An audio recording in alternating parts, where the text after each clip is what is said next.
जब ये parents realise करते हैं कि हमारा बच्चा लेट है, ये क्या है?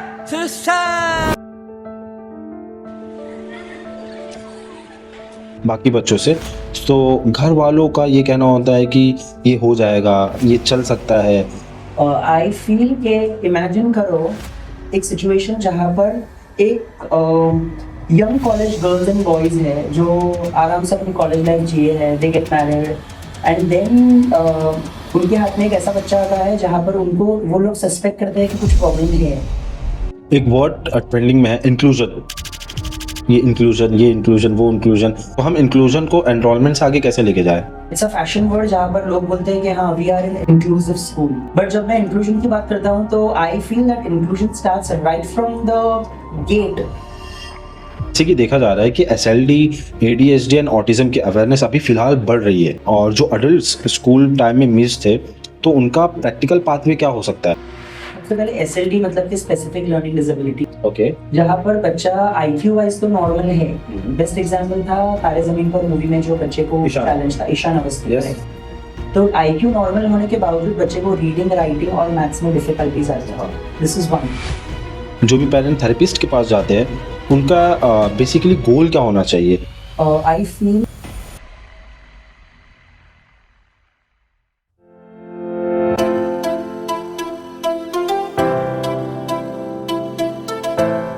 Welcome back to a new podcast. आज हमारे साथ है डॉक्टर मिहिर, जो कि एक psychology and special education specialist है। Thank you doctor Mihir for joining us in the podcast session. आपकी फील्ड काफ़ी इंटरेस्टिंग है, कि child development and special education development. आप उस फील्ड में 19 ईयर से काम कर रहे हैं।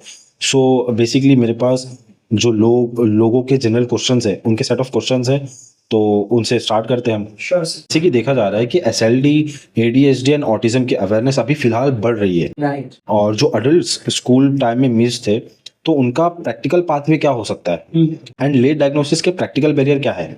Right. So sir I see 3 questions in one. हाँ।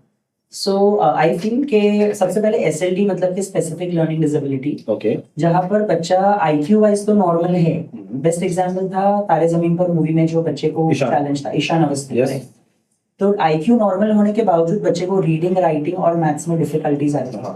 This is one. ADHD मतलब कि जो बच्चा जो हाइपर एक्टिव है, जो बच्चा जिसका ध्यान बार बार टूटता है, और जो बच्चा जो इतना भावुक है, इमोशनल है, इम्पल्सिव है कि वो परिणाम सोचे बिना एक्ट कर देगा। To make it more simple. और तीसरा ऑटिज्म, जिसको हम लोग सिंपल वर्ड्स में बोलेंगे कि वो बच्चा स्वमग्न है, कि उसकी नीड ही नहीं है कि वो लोगों के साथ ज्यादा बात करे, क्योंकि वो कंडीशन न्यूरोलॉजिकल है। ओके। राइट। तो इसकी अवेयरनेस आपने राइटली बोला कि बढ़ रही है, of course from the platforms like आपका जैसा प्लेटफॉर्म, और ऐसे कितने पॉडकास्ट जो आज लोगों तक पहुंचते हैं। So I would appreciate you for all the effort you are taking. और दूसरा के स्पेशलिस्ट बढ़ रहे हैं, या spreading more and more of awareness. Yes. So जिसके लिए आज लोगों के नजर में वो आ रहा है। In connection to what you asked, कि I am sure in the past जब हम छोटे थे तो हमारे क्लास में भी ऐसे कुछ बच्चे होंगे जो मिस हो गए, और जो आज एडल्ट्स हैं। Yes. तो ऐसे देखने जाए तो पहले तो ऐसा था कि वो पिटाई होती थी बच्चों की, और वो पिटाई से ही बच्चे को फोर्स किया जाता था that you have to fit in the mould, Yes. You have to fit in that slot. Yes. और जिसके कारण बच्चा थोड़ा सहमा हुआ, डरा हुआ रहता था, और फिर वो रेगुलर लाइफ पकड़ के जीता था जैसे तैसे। राइट। और तीसरी चीज कि अगर हम ये लेट डायग्नोसिस की बात करते हैं, तो ये लेट डायग्नोसिस में जब तक पेरेंट्स इसको एक्सेप्ट ना करें Okay. कि मेरे बच्चे को कुछ चैलेंज है, तब तक वो डायग्नोज नहीं हो पाएगा। Okay. तो सोचिए कि ये जब तक अवेयरनेस नहीं आएगी लोगों के अंदर, तब तक वो बच्चा कितना सफर होगा। ओके। सो ऐसे लोगों के लिए अगर पेरेंट को ये पहले से पता है, तो जब ये बच्चा चंचल ही है तो ऐसे कुछ फील्ड्स क्यों ना देखे जहां पर वो बच्चा जैसे अगर वो बच्चा ऑटिज्म वाला है, ऑटिस्टिक है, कम लोगों के साथ इंटरेक्शन है, तो वो कुछ ऐसे जॉब्स करे जो कंप्यूटर वाले हो, जहाँ पर उसको कम इंटरेक्ट करना पड़ा। रिसर्च बेस्ड हो, रिसर्च बेस्ड। या डेटा एंट्री वाला जॉब हो। अगर वो बच्चे का IQ इतना अच्छा नहीं है, Yes. अगर वो बच्चा ADHD है, हाइपर एक्टिव है, तो ऐसे कोई जॉब्स जो प्रैक्टिकल बेस्ड हो ऑन द फील्ड, जैसे इवेंट मैनेजमेंट हो गया, हाँ। तो जहाँ पर उसकी एनर्जी सही डायरेक्शन में जाए, वो बच्चा एंजॉय करे जो उसको Enjoy सीखना है, प्लस उसका डेवलपमेंट। लेकिन कभी कभार देखा गया कि काउंसलर्स मोर बिहेव लाइक डिसिप्लिन पुलिस और एडमिन लाइक दैट, ये क्यों हो जाता है? I think sir it's a very nice question. In fact ये अवेयरनेस की जरूरत है, बिकॉज हमें टीचर्स तो बहुत सारे मिलते हैं, बट स्पेशली जब काउंसलर्स की बात करते हैं तो we have a handful of them, very few. तो उनका रोल जो एक्चुअल होना चाहिए, मैं देखता हूँ कि since I visit so many schools, तो मैं देखता हूँ कि कुछ स्कूल्स में उनको एक एडमिन स्टाफ की तरह ही ट्रीट किया जाता है, और they are more like the background people. But in fact I would say कि उनका जो एक्चुअल काम होना चाहिए, जहाँ पर वो लोग बच्चों से मिले, टीचर्सों से बच्चों के बारे में इंटरेक्शन करे, पेरेंट्स से मिले, तो ये सब चीजों से बच्चे के अंदर इम्प्रूवमेंट आने के चांसेस ज्यादा है। अगर वो उनको एडमिन वर्क में ही रखते हैं तो काउंसलर की जो एक्चुअल स्किल्स होगी वो अंडर यूटिलाइज होती है। So I think this is a message again to all the schools, जहाँ पर the counsellor should be utilized for the work that they are trained in, Yes, not something that any person can do. एक word trending में है, inclusion. Right. हाँ, ये inclusion वो inclusion, तो हम इंक्लूजन को एनरोलमेंट से आगे कैसे लेके जाए? Right. So as you rightly said, inclusion is the trend. It's a fashion word जहाँ पर लोग बोलते हैं कि हाँ we are an inclusive school. Okay. लेकिन जब inclusive school की बात आती है तो I feel कि बहुत rightly आपने कहा that it's just an enrollment, कि वो बच्चा मेरे पास enrolled है as a candidate on my muster. But जब मैं inclusion की बात करता हूँ तो I feel that inclusion starts right from the gate. Okay. The child enters the school gate. I have said this on one of the platforms, जहाँ पर एक सिक्योरिटी गार्ड बच्चे को लेता है अंदर, क्या वो बच्चे के नीड के साथ सेंसिटाइज्ड है? Okay. फिर वो बच्चा आगे चलेगा, स्कूल में दीदी भैया होंगे, जब वो बच्चा कैंटीन में खाना खाने जाएगा तो उसकी नीड के हिसाब से क्या स्पेशल मॉडिफिकेशन होगा, क्या टीचर्सों को कितना सेंसिटाइज किया गया है कि उसको हर डिसेबिलिटीज के बारे में पता है, and how to deal with those disabilities. More so over, ये तो स्पेशलाइज्ड ट्रेनिंग हो जाएगी, बट क्या आपने सेंसिटाइज कितना किया कि the child is dealt more on the human grounds, ना तो दया भावना की दृष्टि से नहीं, but more at the empathy level, that what if even I am feeling the same, then how what things do I expect. Sports आया जहाँ पर वो बच्चा नहीं खेल सकता है, तो आई हैव सीन पीपल जहाँ पे बोलते हैं तू लंगड़ा है तो बैठ जा। So what is another modification that you are getting rather than saying that you are an inclusive school? So inclusion just does not have क्या आपने बच्चे को शैडो टीचर दे दी, वो शैडो टीचर बच्चे को पढ़ा रही है। इंक्लूजन इज समथिंग कि अगर वो शैडो टीचर नहीं भी है तो आप बच्चे को कैसे फिर भी इनकॉर्पोरेट कर सकते हैं। एक पूरा बेसिकली इन्वायरमेंट सेटअप होना चाहिए स्कूल्स के अंदर या कहीं भी वो ट्रेनिंग सेंटर जा रहा हो। तो इंक्लूजन इन द सेंस, जैसे कि मैं समझ रहा हूँ कि इंक्लूजन ये है कि उसकी फिजिकली इमोशनली हर एक का सपोर्ट नीड को समझ के उसको मतलब इंक्लूड करना है अपने इन्वायरमेंट के अंदर। Okay, and you rightly said it's just not the school, it's the ecosystem yes around. System के अंदर एक ग्रे जोन है, एक गैप है। जो बच्चे ना कि एसएलडी है ना ही आईडी है, तो वो सिस्टम में फिट नहीं हो पाते, और उनके लिए, ऐसे बच्चों के लिए क्या अकोमोडेशन सर्टिफिकेशंस हो सकती है, क्या पाथवे हो सकता है, इसके बारे में आप थोड़ा बताइए। Right, I think this is also a very important question. जो बच्चे SLD है मतलब के स्पेसिफिक लर्निंग डिसेबिलिटी, और जो ID है मतलब के इंटेलेक्चुअल डिसेबिलिटी मतलब मंद बुद्धि, राइट? तो इन लोगों के लिए तो स्पेशल कैटेगरीज है कि आप नॉर्मल स्कूल में सर्टिफिकेशंस लेके जा सकते हो, या स्पेशल स्कूल में ये बच्चे को हम ID के बच्चे ज्यादातर जाते हैं। नाउ इस बीच की एक कैटेगरी है जिसको हम लोग कहते हैं बॉर्डरलाइन इंटेलेक्चुअल डिसेबिलिटी। बॉर्डरलाइन मतलब कि वो बच्चा ना तो लर्निंग डिसेबिलिटी की कैटेगरी में फिट करेगा, ना तो वो बच्चा मंदबुद्धि है। Okay, he is a slow learner. हाँ, मैंने डेली लाइफ में देखे, जब मैं छोटा था तो एक्चुअली मेरी एक बहन भी है जो कि है स्लो लर्नर है।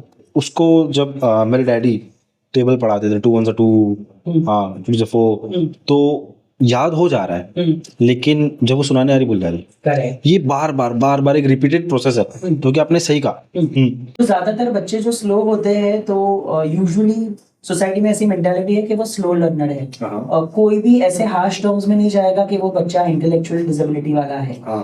तो ये सारी चीजें आफ्टर एन IQ टेस्ट से ही पता चलेगा कि बच्चे का फंक्शनल लेवल कितना है, brain functional level. Correct. Now इसमें अनफॉर्चुनेटली ऐसा हो रहा है कि स्लो लर्नर को एक स्पेशल स्कूल की जरूरत नहीं है, और स्लो लर्नर एक नॉर्मल स्कूल में भी फिट नहीं हो सकता। सो ऐसो के लिए, so coming to your question, जहाँ पर हम सर्टिफिकेशन कराते हैं फ्रॉम एनी गवर्नमेंट बॉडी या एनी रिहैबिलिटेशन क्लिनिकल साइकोलॉजिस्ट, उसके साथ साथ कुछ ऐसे एकोमोडेशंस होने चाहिए जहाँ पर ये बच्चों की एक अलग स्कूल होना चाहिए उनका, या अलग क्लास होना चाहिए, जहाँ पर they feel more valued and accepted rather than कि अच्छा वो स्लो लर्नर है उसको डाल दो स्पेशल स्कूल में, तो it will do more harm than good to the child. उसकी मानसिकता के साथ वो खेलने जैसा हो गया। सो आई थिंक ये एक चेंज लाना बहुत जरूरी है, क्योंकि अगर वो नॉर्मल स्कूल में अगर जा रहा है या कोई नॉर्मल इंस्टीट्यूट में जा रहा है तो कंप्लीट ही नहीं कर पाएगा उन लोगों के साथ। करेक्ट। उसको लगेगा, हमेशा ये फील होगा कि मैं बहुत स्लो हूँ, मैं बहुत पीछे हूँ, और वो उसके लिए बुली भी होगा।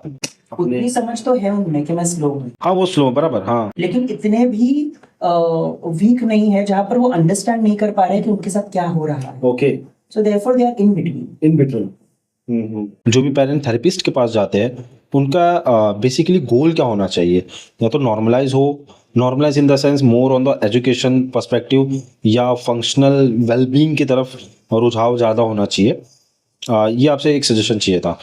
आई feel it all depends on the age of the child. Okay, जैसे अगर बच्चा बहुत छोटा है तो primarily every child has a right to study. 14 साल तक तो कोई भी बच्चा पढ़ेगा ही, तो academic goal has to be a part and not a complete thing. साथ साथ ये देखना चाहिए कि ये जो बच्चा है वो ग्रो करने वाला है दूसरे बच्चे जैसा। सो क्या दूसरे बच्चे की तरह वो बच्चा बाहर अकेला जा सकता है, वो छोटे छोटे स्मॉल परचेसेस कर सकता है, क्या वो अपनी सेफ्टी समझ सकता है? तो there has to be a combination of both academic goals and functional goals. जब बच्चा छोटा होता है तब, तो I will give you an example. अगर वो बच्चा जूनियर केजी सीनियर केजी का है तो पेरेंट का क्या गोल होना चाहिए कि उसको थोड़ी बहुत पढ़ाई आनी चाहिए, बट साथ साथ वो सुसु पॉटी ट्रेन होना चाहिए। साथ साथ वो उसके वेजिटेटिव फंक्शन, मतलब कि वो चम्मच से खा सकता है कि नहीं, राइस को मिक्स कर सकता है कि नहीं, अपनी चीजें जगह पे रख सकता है कि नहीं, अपने कपड़े पहन सकता है कि नहीं। What is the point when the child is learning ABCD लेकिन वो अपने कपड़े खुद से नहीं पहन सकता है, right? There is no point. So the parent and the therapist, उन पेरेंट्स को थेरेपिस्ट की मदद से ये बैलेंस गोल रखने जरूरी है जहां पर functional and academics goes hand in hand. लेकिन जब ये बच्चा 14 साल का हो जाएगा, या आई वुड आल्सो से कि 10-11 साल का हो जाएगा, and when the parent starts feeling कि ये पढ़ाई कुछ काम की ही नहीं है, क्या मतलब है वो बुक से सिर्फ बोर्ड पर से कॉपी करके आ रहा है और इसको 2+2 भी नहीं आ रहा है। So this there should then ring a bell कि अब मेरा काम है, let me speak to my therapist and make my goals more functional. कि वो बाहर जाएगा तो उसको पता होना चाहिए, अच्छा मम्मा मैं एम के पास खड़ा हूँ, मतलब कि मैकडॉनल्ड्स के पास खड़ा हूँ, या I have a pass in my hand जहाँ पर वो ब्लू एंड व्हाइट कलर का पास है, so it could be an indigo pass. Okay, ऐसी फंक्शनल चीजें बच्चे को अगर सिखाया जाए, या मुझे billing, why do I stress so much this much in my mind and these many on my fingers, मैं बच्चे को कैलकुलेटर दे सकता हूं, हाँ दे सकते हैं, and my goals become faster. तो कुछ फंक्शनल चीजें रहे इज माय टेक। ओके, क्योंकि लाइफ में फंक्शनल एंड लाइफ स्किल्स ही काम ज्यादा आती है। जब ये पेरेंट्स रियलाइज करते हैं कि हमारा बच्चा लेट है बाकी बच्चों से, तो घर वालों का ये कहना होता है कि ये हो जाएगा, ये चल सकता है, ये तो होता रहता है। लेकिन जब एक्चुअल में पेरेंट उन चीज़ों में एक्चुअल जब वो जाते हैं तब उन्हें समझ में आता है कि ये एक ट्रेनिंग प्रोसेस है। तो इसमें क्या school as a health care system या एज अ सोसाइटी क्या सपोर्ट उस बच्चों को या उस पेरेंट्स को नीड है जो कि होना चाहिए? तो आपकी इस पे क्या राय है? It's a very nice question sir. I feel के इमेजिन करो एक सिचुएशन जहां पर एक young college girls and boys है जो आराम से अपनी कॉलेज लाइफ जिए हैं, they get married, and then उनके हाथ में एक ऐसा बच्चा आता है जहां पर उनको वो लोग सस्पेक्ट करते हैं कि कुछ प्रॉब्लम है दूसरे बच्चों से। और ये भी तब ज्यादातर आएगा जब बच्चे के माइलस्टोन्स, मतलब कि उठना बैठना चलना बोलना दादाना, वो लेट होने लगता है। ओके, सो तब घर के जो बड़े होते हैं वो लोग बोलते हैं कि अरे तू भी ऐसा था, तू हो जाएगा, बराबर हो जाएगा। Now when these parents walk out, तब और डॉक्टर्स के पास पता चलता है कि अच्छा आपके बच्चे को तो ऑक्यूपेशनल थेरेपी लेनी है, स्पीच थेरेपी लेनी है। तो जो वो हंसती खेलती लड़की या वो जो हंसता खेलता कॉलेज बॉय रहता है, they get into a regular mode of running from one clinic to the other. ये हम रोज प्रैक्टिस में देखते हैं। ओके, और तब ऐसे लगता है कि जब तक उनका बच्चा 15-16 साल का ना हो जाए तब तक ये चालू ही रखना है। और imagine the plight of the parents जहाँ पर समाज को क्या बोले, समाज को, because yes. we are an important part of the society. Yes. Her parent ये छुपाना चाहेंगे कि हाँ हमारे बच्चे को ये प्रॉब्लम है. हाँ. So somewhere again ये awareness levels होना बहुत जरूरी है right from a very young age. Okay. कि स्कूल के बच्चे को सेंसिटाइज करो, कॉलेज के बच्चे को सेंसिटाइज करो. ऑन अ लाइटर नोट मुझे हर बार ऐसे लगता है कि जो साइकोलॉजी सब्जेक्ट है वो कॉमर्स के स्टूडेंट को भी सिखाना चाहिए, आर्ट्स स्टूडेंट्स तो सीखते ही है, साइंस के स्टूडेंट को भी सिखाना चाहिए, मैनेजमेंट के स्टूडेंट्स को भी सिखाना चाहिए, बिकॉज इवेंचुअली चाइल्ड ग्रोथ तो चाइल्ड डेवलपमेंट वो लोग आगे जाके लर्न करेंगे एज पेरेंट्स. Yes. तो instead of getting information from the parents, why not to equip ourselves right from the beginning? Right from the beginning. एक और दूसरा कि हर लेवल पर सेंसिटाइजेशन हो रहा है. वो बोलते हैं ना कि रोज आप हैमरिंग करो तो माइंड में उतर जाएगा. उतर जाएगा. हाँ. Likewise, you are ready as a parent, well read as a parent, Okay. that oh my child has a problem, I accept it and I move on. Okay. तो ज्यादातर केस हम यही देखते हैं कि बच्चों के पेरेंट्स के अंदर एक्सेप्टेंस नहीं होती है, the treatment delays, Okay. and it creates a lot of damage to the child in a long run. So society अगर एक्सेप्ट करे एक हेल्थ केयर सेटअप्स जो है वो सारी फैसिलिटीज थोड़े कम रेट्स पे लेके आए, because so many parents I see उनका वो लोग थेरेपी नहीं ले पाते because the rates are very high. और तीसरा कि जो हमारे गवर्नमेंट सेटअप्स है वहां पर अच्छे से अच्छे डॉक्टर्स ये कर पाते हैं, लेकिन वो लोग कितने बच्चों तक रीच हो पाएंगे. So I think it's a holistic thing. जो हमारे इकोसिस्टम में ये चेंज लाना बहुत जरूरी है. I think that is what I want to say.